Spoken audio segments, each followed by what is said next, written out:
Alright, to start, I want everyone to close their eyes, picture a loved one. You know, this could be a family member, maybe a really close friend.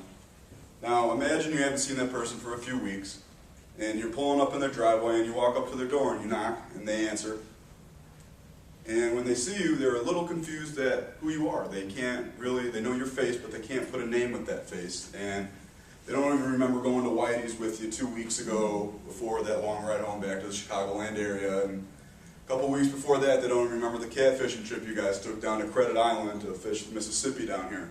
Well, I know it's hard to believe, but this is a reality. She's an MD, Dr. Danielle Ofri, and her colleagues describe this as a fate that's worse than death. That's what they call it. And this reality is called Alzheimer's. Today I will explain some of the challenges that a family will go through when someone that they love is inflicted with this disease, for you to be able to understand the lethal effects Alzheimer's has on a person and on their family. To start, I'd like to start with a definition of Alzheimer's. It's just a progressive mental deterioration due to brain degeneration. It normally affects older people upwards of 60, but recent studies have shown that it can start affecting people as early as 50 years old and in their middle ages. The Alzheimer's Association says that 5.5 million people are currently living with it in the United States today. And it is the 6th leading cause of death. Alzheimer's is just alone the 6th leading cause of death in the USA right now. It kills more people than breast cancer and prostate cancer combined. Now that you have a little bit of background, I'd like to talk about the first stage. It's mild Alzheimer's, and this obviously isn't mild, but kind of as you go through these stages, this is what a normal brain starts out with, and it gets smaller and stuff actually deteriorates. It's gone. They lose their memories. They lose their language. They can't convey their thoughts or feelings really at all. As human beings, we all forget things. It's very easy to forget things. I'm sure everyone here has forgotten something in the past. And that is why Alzheimer's is so hard to detect. That is why it's so deadly, because we all do forget things. And in the early stages, the only symptoms are common memory lapses, like just forgetting a couple words. You can't really put a sentence together that well, maybe. Or forgetting a location that you drive past every day, stuff that's in your neighborhood. It's so hard to detect, and that's what makes it deadly. MD Danielle Ofri says that there aren't really any screening that they can do without these symptoms. There's nothing they can do to show that you have Alzheimer's unless they kind of see a specialist, and that's kind of how they go about it. But there's no treatments to make a substantial difference. No matter how early you catch it, there's not much the doctor can do. And the family is just kind of helpless. You're forced to watch your loved one as they start to forget things like the grocery store down the block, or they can't convey that they need milk to you. They don't have the words, they can't remember them. The cost of care is so high that the family normally takes care of the person in this first stage.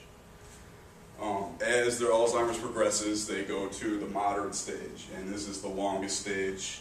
They're going to become a lot more dependent on care. Their nerve cells in their brains are actually damaged. They can't really do routine tasks that well. Sarah McBride, whose mom suffered from Alzheimer's, said that her mom would get lost on her way to work and coming home, and she lost her job because she couldn't focus on work. Susan Williams, whose father suffered from Alzheimer's, says caring for them is so hard because you're just caring for them and you want them to come back, but you're remembering a person that's not going to come back. Their memories are gone. Dana Larson, her grandmother, suffered from Alzheimer's, said she had no idea her grandmother went from an independent woman. She was driving, and she was a grandma. She was still driving, and in less than a year, she was in a wheelchair. She was angry. She couldn't convey her thoughts. As it progresses, they confuse the days of the week. That makes them mad, so they'll start to yell. They don't really understand what's going on at all. They have problems remembering names, and a big problem is that there's just not really any treatments. It's the only cause of death in the top 10 that can't be prevented or even slowed down right now. There is no treatment right now for this disease. MD Ronald Peterson, he's the director of Alzheimer's research for Mayo Clinic. He says that the field is taking a step back and kind of re-examining where they are with regard to what they know and what they don't know, so that they have some avenues going forward for treatment. But there's only so much they can do. Like, they've cured it in mice, but they still can't cure it in humans. And the family at this point right now is still unable to do anything but watch Alzheimer's strip away everything that is the person that has this disease. Now, as it progresses even longer, you'll get into the severe Alzheimer's.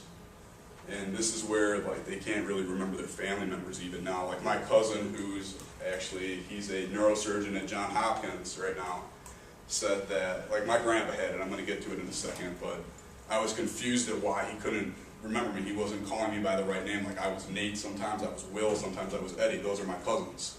He just couldn't really remember. And he said it's like, just think about being trapped in your own mind. You just can't really even think about what you're thinking about, because you just, like, you saw the picture of the brain here. Look at this. You just can't think. At this stage, they need round-the-clock care. The family really can't do much anymore, and they can only say short phrases, even grunts. That's it. Now, I want to tell you guys a story about my grandpa. We were really, really close, and you know, him going through Alzheimer's was like, I watched my role model just lose everything who he was. He was, it was just so eerie. He just became an empty shell. As it progressed, you know, he forgot to bathe, even. He didn't want to watch his shows that he used to watch. He wouldn't clothe himself, he wouldn't eat, he could barely swallow food. He had to grind up everything in a blender for him, and he'd just suck it down. He'd get confused, and he'd yell, and he'd scream because he just couldn't remember where he was. He couldn't walk anymore, so he was just kind of trapped in a corner in his chair, just watching shows.